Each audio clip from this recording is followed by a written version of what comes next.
Noon, naranasan ko ang kabilaang papuri sa akin ng mga tao. Nakesyo ang ganda-ganda ko, maganda ang hubog ng katawan ko, at ang mga bilugang parte ng katawan ko ay nasa tamang pwesto. Kung tutuusin, pwede na akong sumali sa mga patimpalak dahil tiyak na ako ang mananalo. Ngunit nagbago ang lahat simula nang mapangasawa ko si Angelo. Napabayaan ko ang sarili ko na umabot sa punto na para bang may 10 anak na ako at tumabari ng husto. Kabaliktaran sa mga papuring natanggap ko noon ay ang mapanghusgang mga mata ngayon. Si Amanda ba yan? Bakit ang taba na? Rinig kong bulungan sa gilid habang namimili ako ng gulay dito sa supermarket. Baka napabayaan sa kusina. Grabe no? Ang laking kahihiyan naman yan kay Angelo, nakakadismaya. Tugon namang bulong ng isa habang panaka-naka ang tingin sa akin. Wala pang anak yan pero tignan mo naman, mukhang balyena. Napakagatlabi ako sa aking narinig. Uy, ano ka ba? Hinaan mo naman yung boses mo, baka mamaya naririnig tayo. Sabi naman ng isa na mukhang tinablan pa ng kahihiyan sa pagiging mapanghusga. Hayaan mong marinig niya. Bakit? Totoo naman ang sinasabi natin Walang pakialam na wika ng isa. Kung sa bagay, maswerte nga siya kay Angelo kasi nagagawa pa siyang pagtiyagaan. Bumuga ako ng marahas na hininga at binalingan ng 2 babae ng masamang tingin. Kung makapagsalita naman sila, akala mo talagang napaka-perpekto rin nila. Mukha naman silang hipon. Sige, ilakas nyo pa. Para marinig din ng iba. Ano naman kung mataba ako? Ibig sabihin lang nun, napapakain ako ng maayos ng asawa ko. Hindi naman ako nagpatalo. At mas tinaasan pa ang level ng katarayan. Tara na nga, baka daganan pa tayo niyan. Anilang nagmamadali sa pag-alis. Ang lakas nilang magsalita ng hindi maganda. Takot naman pala sila kapag kinumpronta. Actually, hindi naman masakit sa dibdib ang sinabi nila dahil sanay na ako. Sa araw-araw ba namang naririnig ko yun sa mga tao? Matapos kong makapamili ay pumila na agad ako sa counter. Palingali nga pa ako habang tinatapik ang cart ko. Habang naghihintay na umusad ang pila sa harap nang may tumawag sa pangalan ko. Amanda? Napalingon ako sa gawin ng tumawag. Nasa kabilang pila ang lalaki. Nakatingin sa akin habang may malapad ng ngiti. Kinunutan ko pa ito ng noo habang inaalala ang pangalan niya. It's me, Marcus. Turo niya sa kanyang sarili.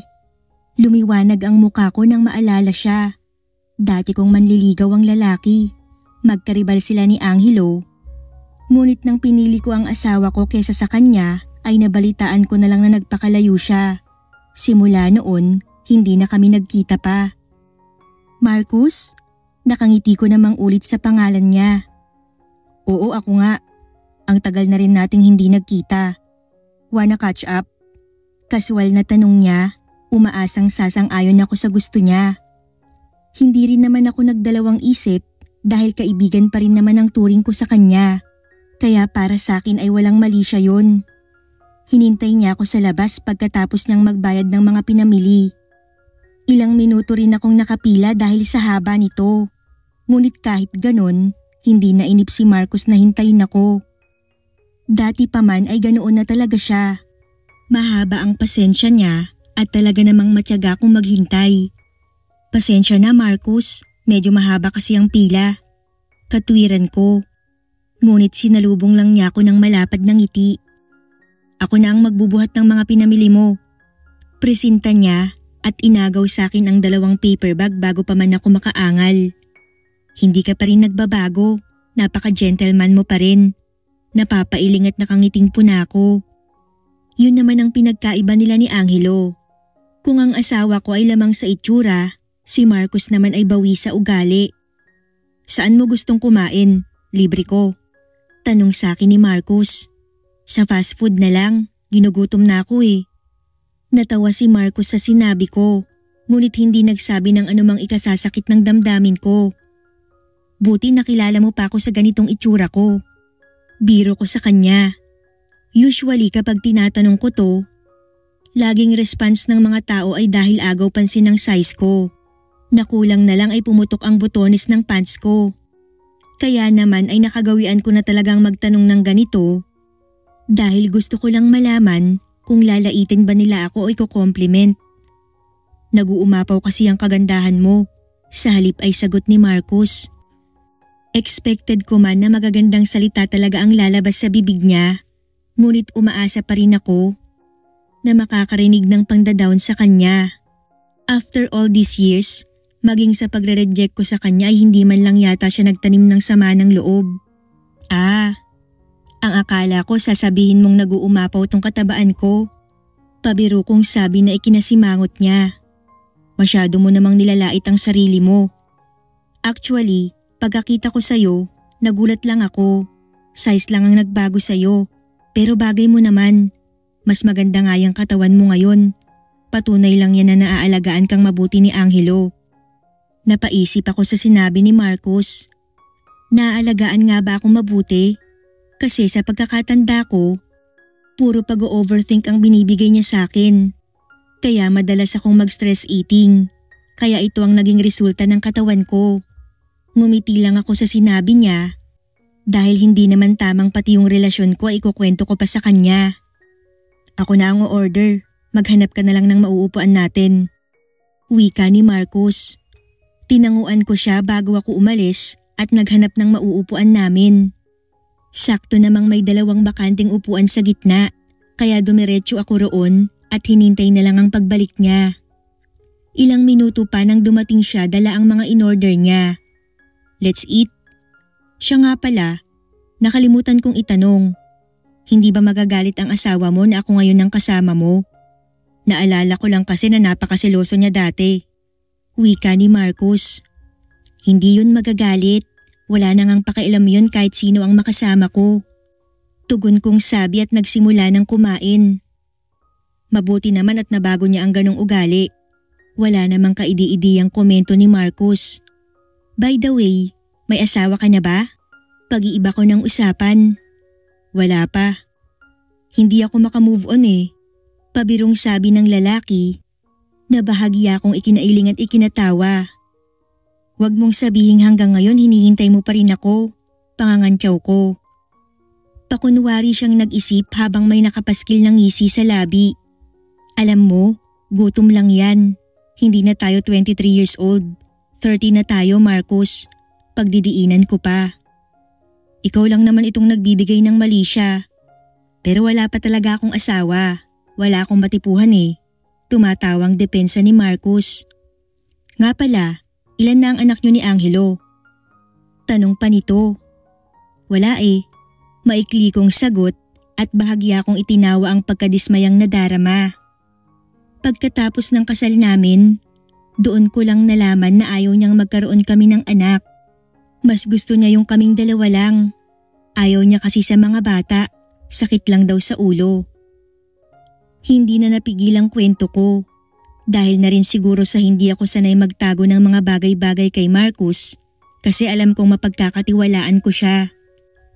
Anong klaseng pag-iisip meron siya? How about you? Napilitan ka na lang din bang sumang-ayon dahil sa kagustuhan niya? May inis sa tono ng pananalita niya. Pakiramdam ko tuloy ay nakahanap ako ng kakampi. Parang ganun na nga. Kung ako lang, ayos lang sa akin kahit makaisang dosena pa kami. Pabiro ko pang sabi. And yet nag-i-stay ka pa rin sa kanya. Ano pa? Ano pang mga kalokohan at hindi niya pagtrato ng tama sa'yo? Kunot noong tanong niya. Mariin na rin ang hawak niya sa kutsara at tinidor. Ano ka ba? Huwag na nating palalain. Sumang-ayon din naman ako kaya hindi mo kailangang isisi lahat sa kanya. Pagpapakalma ko kay Marcus. Yun ay dahil wala kang choice. Bakit? Binantaan ka ba niya na iiwan kapag hindi ka sumunod sa gusto niya? Hindi pinansin ni Marcus ang mga sinabi ko. Marcus, kumalma ka. Wala siyang sinabing ganun. Bumuntong hininga siya at paunti-unting kinalma ang sarili. Dati pa man ay ganyan na talaga siya. Lalo na kapag nalaman niyang naaagrabyado ako. O di kaya ay hindi ako natatrato ng tama. Gusto mo bang kausapin ko si Angelo? Tatakutin ko lang para matauhan. Maya-maya ay wika nito. Wag na, Lalo mo lang palalalain ang sitwasyon. Alam ko namang concern ka. Pero wag mo nang panghimasukan ang relasyon namin. Problema namin to. Hindi mo kailangang sumausaw. Dire-diretso at walang preno kung sabi kaya natahimik siya. Nakita ko ang pagdaan ng sakit sa mga mata niya. Hindi ko naman intensyong masaktan siya. Ayoko lang kasi talagang manghimasok siya. Lalo na at naging karibal pa siya ni Angelo sa akin noon. Ayoko lang pag-isipan niya na may ginagawa kaming kalokohan ni Marcus. At baka magsumbong na naman yun sa nanay niya. Buti rin sana kung hindi yun mama's boy. Salamat sa paghatid, Marcus. Agad na sambit ko nang maihatid niya ako sa labas ng gate ng aming bahay. Thank you sa pagsama sa akin. Salamat sa kwentuhan. I'll see you again. Mahinahong aniya at binigyan ako ng matamis na ngiti. Akmang papasok na ako sa loob ng gate nang marinig ko muli ang pagtawag niya kaya napalingon ako sa kanya. Kung ayos lang sa'yo, gusto ko sanang kunin yung contact mo. Just in case na kailanganin mo ulit ng kakwentuhan. Libre naman ako sa lahat ng oras. Wika ni Marcus. Nagtaas ako ng kilay ngunit hindi na ako nagmatigas pa. Itinipe ko ang number ko sa phone niya at pagkuway ako na rin mismo ang nagpangalan at nag-save. Ingat sa pagdadrive. Munting paalala ko bago siya tuluyang umalis. Nakangiti akong pumasok at nadatnan sa sala ang mama ni Angelo. Agad nawala ang ngiti sa labi ko na para bang doon ko lang naramdaman ang pagod sa buong maghapon na nakasama ko si Marcus. Bumili ka lang ng mga yan, inabot ka na ng siyam-siyam. Gawain ba ng matinong asawa yan? Baka kung kani-kanino ka na nakipagkita. Pinagtaasan ako ng kilay ni Tita Myla. Mabuti sana kung nagja-jogging ka papunta sa pamilihan at nagja-jogging pabalik dito. Baka sakaling mabawasan pa yung timbang mo. Pangangaral pa niya. Ever since naging ganito ang pangangatawan ko, wala na akong ibang narinig sa mama ni Angelo kundi mga panlalait. Sanay na ako sa ibang tao, pero sa mismong mama ni Angelo, iba talaga ang epekto. Kailangan mong magpapayat kung gusto mong magkaanak. Dagdag pa niya na para bang kasalanan ko pa kung bakit ako nanaba ng ganito. Kung alam niya lang na si Angelo mismo ang ayaw magkaanak, but I bet ako pa ang sisisihin niya kung bakit ganun. Hayaan mo na ma, hindi napapayat yan. Sausaw naman ni Angelo na kung manlait din ay parang hindi niya ako asawa. Kayo na lang ang magluto nito. Sabay baba ko ng mga pinamili. Napagod ako. Mamaya na lang ako kakain. Para paggising ko, wala na ang mama mo. Inirapan ko si Angelo at padabog na naglakad paakyat sa kwarto naming dalawa. Abat bastos talaga. Ano ba kasing nakita mo dyan, Angelo, at dyan ka pa talaga nagpatali? Ang dami-dami namang nagkakandara pa sa'yo. Mas magaganda pa. Tapos sa ganyan ka lang mapupunta. Walang respeto. Dinig kong talak ni tita hanggang sa makapasok ako sa kwarto. Simula yata nang nakarinig ako sa kanya ng mga panlalait ay hindi ko na ulit tinawag ito na mama. Hindi ko rin naman mapagsabihan si Angelo tungkol sa pakikialam nito sa relasyon namin. Dahil sa mama's boy nga siya. Hindi siya kakampi sa akin kundi kay tita. Halos lahat na nga lang ay pinakailaman niya. Hindi naman siya ganoon dati noong maganda pa ang pangangatawan ko. Napabuga na lang ako ng hangin at kinuha ang phone nang marinig itong tumunog dahil sa isang mensahe. Galing yun kay Marcus. Nang mabasa ang goodnight message niya, ay kusa na lang napangiti ang labi ko. Madaling araw pa lang ay nagluto na ako ng almusal ni Angelo. Dahil nga nabanggit niyang magkakaroon sila ng team building na magaganap sa Boracay. Bali 5 araw silang maglalagi ron. Kaya noong nakaraang araw pa lang ay nag-impake na ako ng lahat ng mga dadalhin niya. Gising ka na pala? Ani Angelo. Nang madatnan ako sa kusina na hinahanda na ang mga pagkain. Nakaligo na siya at nakaporma. Dala na rin niya ang kanyang mga gamit at mukhang paalis na. Magkaiba kami ng kwarto kaya patanong niyang sinabi yun. Hindi niya na ako tinabihan simula nga nang mag-gain weight ako. Saka na lang daw niya ulit ako tatabihan kapag bumalik na sa dati ang katawan ko. Kumain ka muna bago ka umalis. Anyaya ko at pinaghila pa siya ng upuan. Hindi na. Naghanda na rin kasi si Megan ng pagkain namin. Nakakahiya naman kung tatanggihan ko. Dahilan niya na agad ikinalukot ng mukha ko. Yung babae na yun ang matagal ko ng problema. Dahil kung makalingkis ito kay Angelo ay daig pa ang linta. Putok na putok din ang makeup nun na para bang palaging may schedule sa circus. Napag-usapan na namin yung mag-asawa. Ngunit binaliwala lang ito ni Angelo na para bang hindi yun makakasagabal sa relasyon namin. Pag alis niya ay laglag ang balikat na tinakpan ko na lang ang mga hinandang pagkain. Bumalik ako sa kwarto at natulog na lang ulit. Saktong gumising muli ako nang mag-vibrate ang phone sa isang message. Nakangiti ko pang binuksan yun sa pag-aakalang galing kay Angelo. Ngunit napabuntong hininga na lamang ako nang makitang kay Marcos. Bakit ba naman kasi ako umasa? Hindi naman ako ina-update ni Angelo pagdating sa mga ganong bagay. Buti pa nga sa mama niya may update siya. Wala ka bang gagawin ngayong araw? Basa ko sa message ni Marcos. Napataas ang kilay ko. Niyayaya niya ba kung lumabas ng kaming dalawa lang? Date ba to? Asyumera lang talaga ako. Agad ko siyang tinawagan dahil baka wala naman talagang ibig sabihin ng tanong niya. At ako lang itong nagbibigay ng mali siya.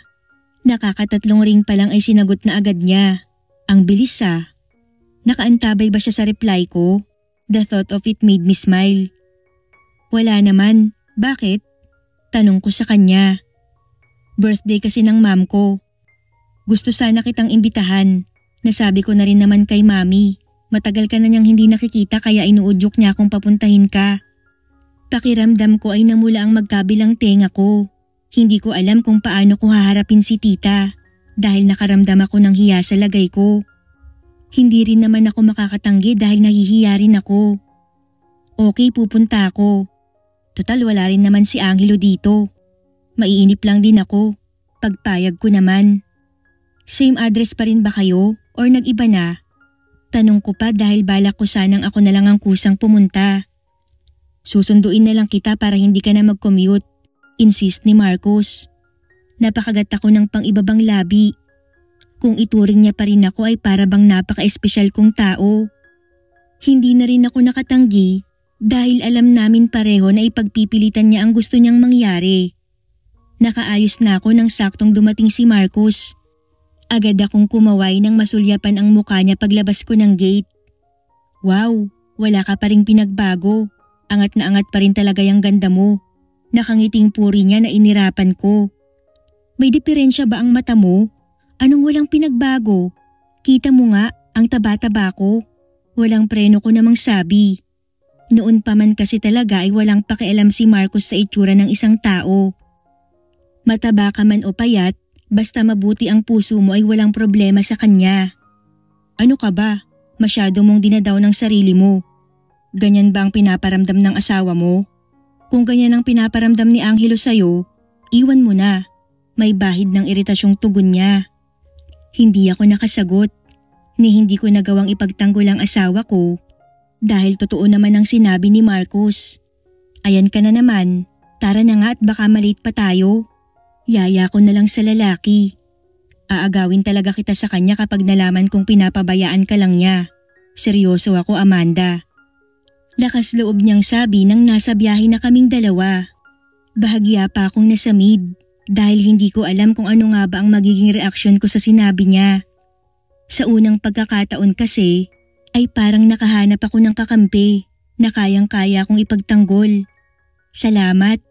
Tanging nasabi ko na lamang dahil kahit naman ganoon ang pakikitungo sa akin ni Angelo ay hindi ko pa rin magagawang mangaliwa sa kanya. Nang dumating kami sa bahay nila ay hindi ko ramdam ang pangmamata sa akin ng mga kamag-anak ni Marcos, lalo na ang mami niya. Amanda, iha, ikaw na ba yan?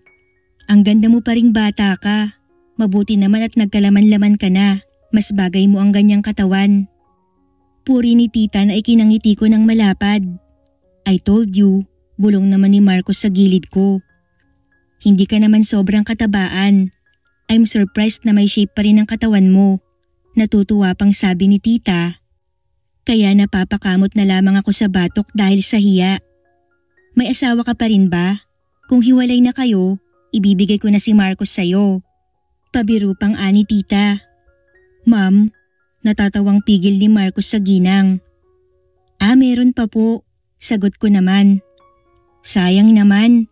Sabi ko nga kay Marcus, kung hindi ikaw ang mapapangasawa niya, wag na siyang mag-asawa. Natatawa ako sa pagiging transparent ni tita. Hanggang ngayon ay hindi pa rin talaga siya nagbabago. Botong-boto pa rin siya sa akin kay Marcus. Sa buong araw na yon ay tanging sa akin lang nakafocus si Marcus. Ako lang ang inaasikaso niya at hindi niya rin magawang iwan ang tabi ko. Na-appreciate ko ang ginagawa niya.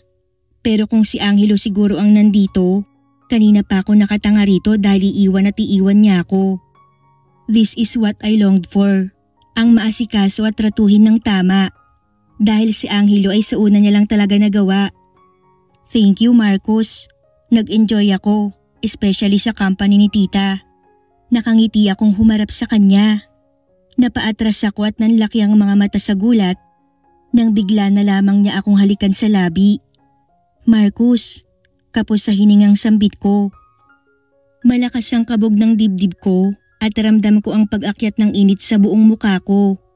Hindi ko alam kung bakit ko nararamdaman to. Siguro dahil matagal na rin akong hindi nakakaramdam ng intimacy, lalo na sa asawa ko. Sorry, mukha kasing nagaanyaya yung labi mo kaya hindi ko napigilan ang sarili ko. Paliwanag ni Marcus. Napalunok ako. At bago pa man makaisip ng kung ano, ay bumaba na agad ako ng sasakyan niya. Amanda, I'm sorry.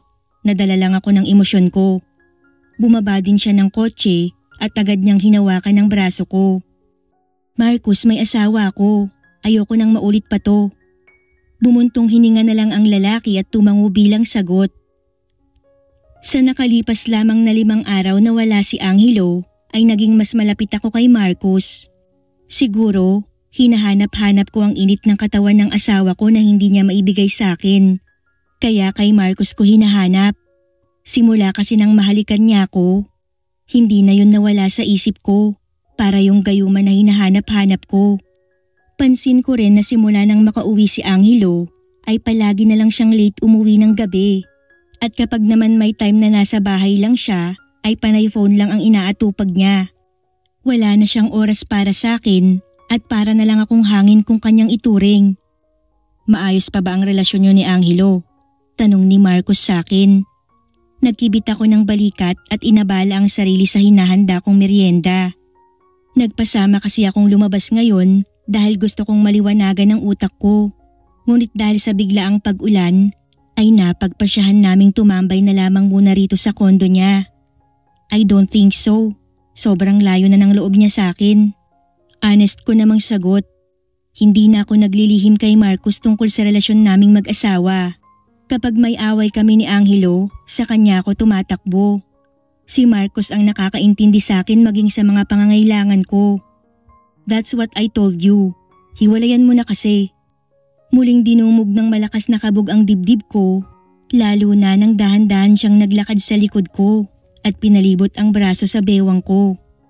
Natigilan ako sa paghahalo ng carbonara dahil muli kong naramdaman ang pagkabuhay ng kung ano sa kalamnan ko. Dumapo ang mainit niyang hininga sa batok ko kaya napapikit ako at napakagat na lamang sa pangibabang labi. Ina-anticipate na ang mga mangyayari. Ano sa tingin mo ang gusto kong kainin ngayon? Sampit niya at mas lalong hinigpitan ng yakap sa akin. Ano? Tanong ko kahit alam ko na ang sagot. At kung may mangyari man sa amin ngayon, hindi na ako magmamatigas pa. Kung ano ang nararamdaman ko ay yun na ang susundin ko. Ikaw. Halos kapusin ako ng hininga nang dahan-dahang naglakbay ang kamay niya. Sa isang iglap lang, kapwa na kami naghahabol ng hininga habang nakahiga sa malambot niyang kama. Bawat ingay na lumalabas sa bibig ko ay nagpapatunay lang na matagal ko nang inaasam na mangyari sa amin to. Para bang unang karanasan ko pa lang to dahil sa sobrang wild ng ginagawa ko. Maging ang mga maduduming salita ni Marcus ay nakadadagdag lang ng kakaibang excitement sa katawan ko. Ibig bang sabihin nito hihiwalayan mo na si Angelo? Hinihingal pang tanong niya nang matapos kami. Napakagat ako sa pang-ibabang labi at unti-unting tumango. Mahigpit niya akong niyakap na halos hindi na ako makahinga dahil sa sobrang sayang nararamdaman. Ibig sabihin lang din nito ay may karapatan na ako sa'yo. Pwede na kitang ipagdamot kahit kailan ko gusto. Mapang-angkin pang aniya. Mahal kita kahit bawal. Dagdag niya at inilihis ang ilang hibla ng buhok na nakaharang sa mukha ko. Nagugustuhan na rin kita. Malambing na sambit ko at hinawakan ang pisngi ni Marcus. Nang dahil sa pagod ay kinaumagahan na ako nakauwi.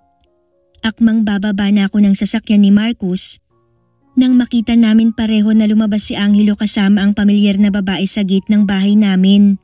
Nagtatawanan pa nga ang dalawa at pabulong-bulong sa tenga ng isa't isa. Anong ginagawa ng babaeng yan sa pamamahay ko? Dahil sa umusbong na galit sa puso ko, ay hindi ko napigilan ang sariling suguri ng babae at pagsasampalin. Pilit akong pinigilan ni Angelo hanggang sa maitulak niya ako at masaldak sa lapag. Ano bang problema mo?